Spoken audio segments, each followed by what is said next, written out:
Selanjutnya, saudara, 5 korban akibat bencana longsor di Banjarnegara, Jawa Tengah hingga kini masih dirawat di rumah sakit dan juga puskesmas.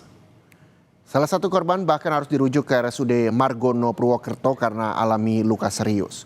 Korban yang dirawat rata-rata alami luka patah tulang dan juga trauma. Tim medis terus berupaya memulihkan korban dengan melakukan observasi secara intensif.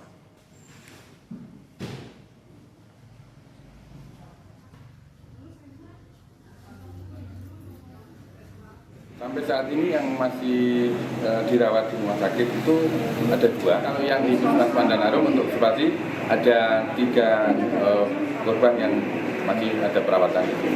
Berarti total keseluruhan 5 ya? Ya, total sampai saat ini 5 yang masih dalam penanganan layanan kesehatan baik di rumah sakit maupun observasi di Puskesmas Pandanarum.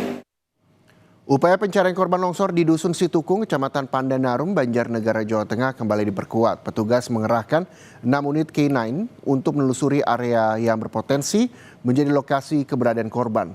Dengan kemampuan mendeteksi aroma tubuh manusia, anjing pelacak membantu tim mengidentifikasi titik-titik yang memerlukan pemeriksaan lebih lanjut. Penyisiran dilakukan bertahap mengikuti kondisi medan yang tidak stabil dan tertutup material longsor.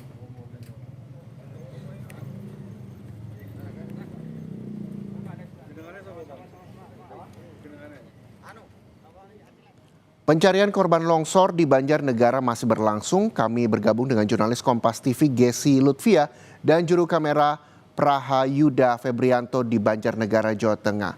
Selamat siang Gesi. Gesi, seperti apa proses pencarian hingga kini dan berapa banyak korban yang masih dicari hingga siang ini? Selamat siang Reza dan juga saudara. Untuk proses pencarian tim SAR gabungan pada pagi hari tadi sudah terjun ke 3 sektor yang sudah dibagi sebelumnya di sektor A, B dan juga C. Kemudian juga tadi pagi sudah dikerahkan 9 anjing pelacak dari Polda Jawa Tengah untuk membantu menemukan 26 korban yang hingga kini belum ditemukan. Seperti yang diketahui minggu kejadian kemarin, namun upaya maksimal baru bisa dilakukan hari ini mengingat cuaca di Banjarnegara ini setiap sorenya ini cenderung turun hujan begitu. Bahkan jika bisa saya gambarkan saat ini cuaca di sini sudah mulai mendung, dan jika mendung atau turun hujan otomatis pencarian ini harus diberhentikan karena kontur tanah di lokasi kejadian ini masih tidak stabil.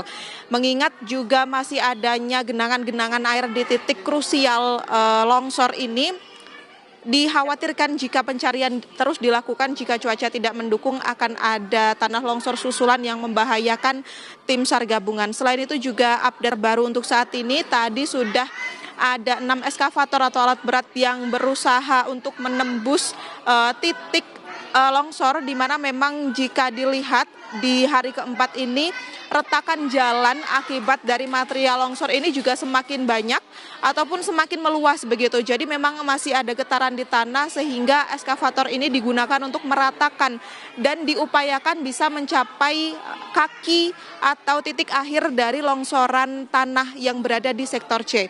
Selain itu juga untuk saat ini tim SAR sudah mengerahkan sekitar 500 personil begitu di lapangan, diupayakan secara konvensional untuk menemukan ke-26 jenazah yang hingga kini masih belum ditemukan.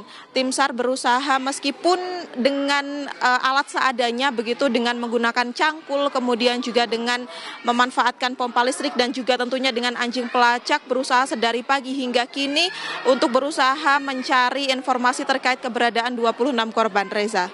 Oke, pencarian terhadap 26 korban juga masih terus dilakukan, namun saat ini kondisi cuaca mendung, mudah-mudahan kondisi cuaca kembali bagus begitu sehingga pencarian bisa terus dilakukan. Terima kasih, jurnalis Kompas TV Gesi Lutfia melaporkan langsung dari Banjarnegara, Jawa Tengah. Selamat kembali bertugas.